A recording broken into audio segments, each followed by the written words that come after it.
Hello. Well, I have a friend who has asked me to help her with her harp. My friend is blind and she has this lovely harp here. Turn the camera around. So this is her harp, and what she's been having problems with, obviously, is just finding her way round the harp. She has experimented with various putting dots on the harp so that she can slide her finger down and then feel the dots and things like that. But I said that I'd give her a hand trying to find a slightly better solution for her. So I've been having lots of chats with my good friend Mark Norris in Scotland, and he has sent me an array of varnishes, special varnishes to try out. So I shall have a little look at this and we'll have a look and see what happens. Textured varnish, so I need to give that a shake to mix that all up, and a pot of thinners and a special brush for putting it on. And then the idea is going to be we're going to very carefully paint on some of this varnish on just the bottom of the C's and the F's, so that as she can sort of slide down her finger down and then just feel the textured bit on the bottom. I've had a lot of conversation with Mark about this, and this will seem to be the best solution. We don't think it's going to make too much difference to the sound, and obviously because she's won't actually be playing on it, it's not going to affect her fingertips, because obviously, you know, she does all her feeling with her fingertips, and the last thing we want to do is do anything that's going to damage that. So it really should just be a case of play, quick slide down, feel a bit of texture, come back up so that she knows where she is. So this is the jar of special varnish that Mark Norris has created, and I need to mix it all together. And I probably will be here a little while giving it a really good thorough mix. I might have to just give that also a stir, because shaking doesn't seem to be enough. Okay, so I've been giving this a good shake rather than stirring it, and you can sort of just show you here. This is the textured varnish that Mark Norris has developed, and it looks like a kind of toffee. It's amazing. So I'm just starting to put cardboard around the harp. I did think I was going to do it lying down, the harp lying down, but I think actually I'll do it with the harp upright. But I'm just obviously don't want any chance of spillage, so just putting some protection around the harp. So I'm just giving the harp another tune, and rather annoyingly another string has gone, so I just need to replace that. So this is kind of the sound of it before I put the varnish on, just for sort of comparison.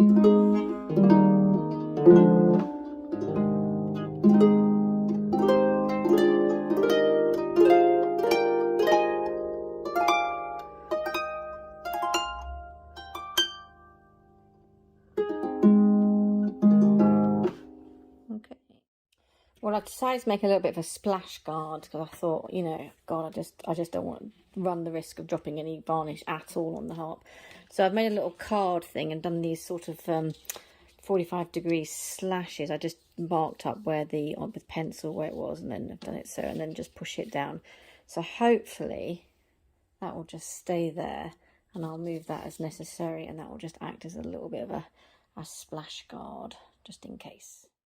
So for safety, I've just put some plastic sheeting, in this case, but bubble wrap and a plastic bag, and I've just attached it on top of the paper, very close to the edge, and I've just secured it with a little bit of very low tack tape.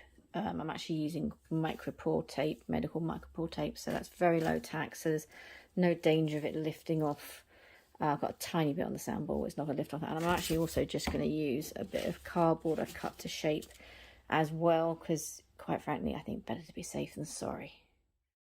And here we are with the varnish. I'm just going to have a little wee practice of it, and yeah, I'm going to practice on the paper first. So here we are. This is a special mark varnish that Mark has devised, and it's actually really nice. It's not too runny at all, and as you can see, it's got a little bit of texture to it, and it's got this slightly reddy colour. Maybe you can see a little bit of texture in there, but hopefully that won't look too bad on the harp. So yeah, so now that I sort of know the consistency and what it's like, I shall have a go at the harp and report back. So I've just done the first string. I've kind of done about, what do you call that? About 1.5 inches. And yeah, I've gone on it both sides, and I don't know whether you can see it, it does look a bit knobbly. And I think rather than do loads, I am just gonna probably leave that to dry and then see how it feels. And Mark said give it an hour, try it out, and then possibly if it needs another coat, do that then. So I'm gonna do that, I think, and wait and see how it feels before I go on to other strings. So I'm just going to give it a quick play, and this is the string that I've put the varnish on, and I really don't think there's that much difference in sound with the one coat of varnish. And if I run my fingers down, I can definitely feel the texture, but I'm a little worried that that will wear off if you're doing that a lot. So here's my dog's just nipped in to say hello. So I'm going to definitely put a second coat on there. Well, I have put 2 coats on the base of the strings, and my observations, I probably had an abundance of caution in the amount of kind of packing around the harp that needed to be done, because actually it wasn't a kind of drippy varnish. It was a really nice, I wouldn't say easy, but you know, once I got the technique, it was absolutely fine putting the varnish on, and it probably didn't need as much careful kind of like paper and card and plastic on the soundboard. But do you know what, it's probably better to err on the safe side. So now there's 2 coats on. I'm waiting for that to dry, and then I'll take that all off and give it a good play. Some good, some bad. The good first, I think, for the middle C, the F above middle C and the F below works brilliantly. Not affecting the tone, you can feel it really well. So as a marker, I think it works really well. Going upwards, I'm not sure. I think it has affected the tone of the strings. But this has 2 coats on, so maybe if it just had the 1 coat on, that would have been enough, because I didn't notice a change in the tone with 1 coat, but with 2 coats of the varnish, I think it has affected the tone of the strings above. So this is with 2 coats. These are the C's and the F's. It's definitely got a little bit of a ring about it.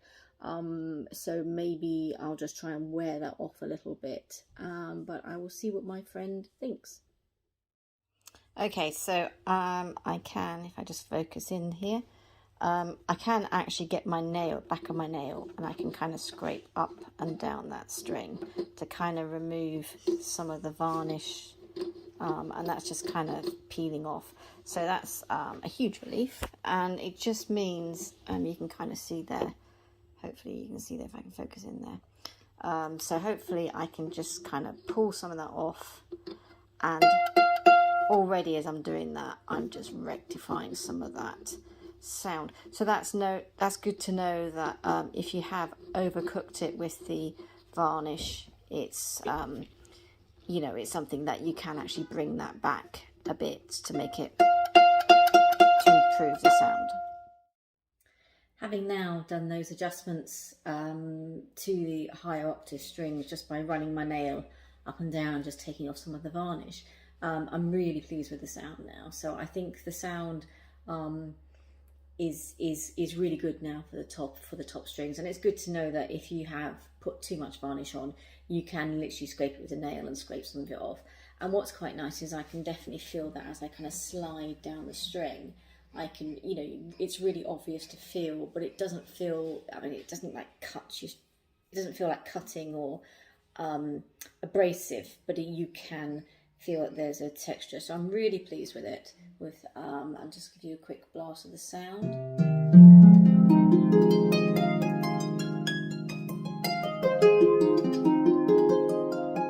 So I am really pleased, and I hope my friend is too. And finally, a huge thank you to Mark Norris, who has developed this special varnish to put on the harp strings.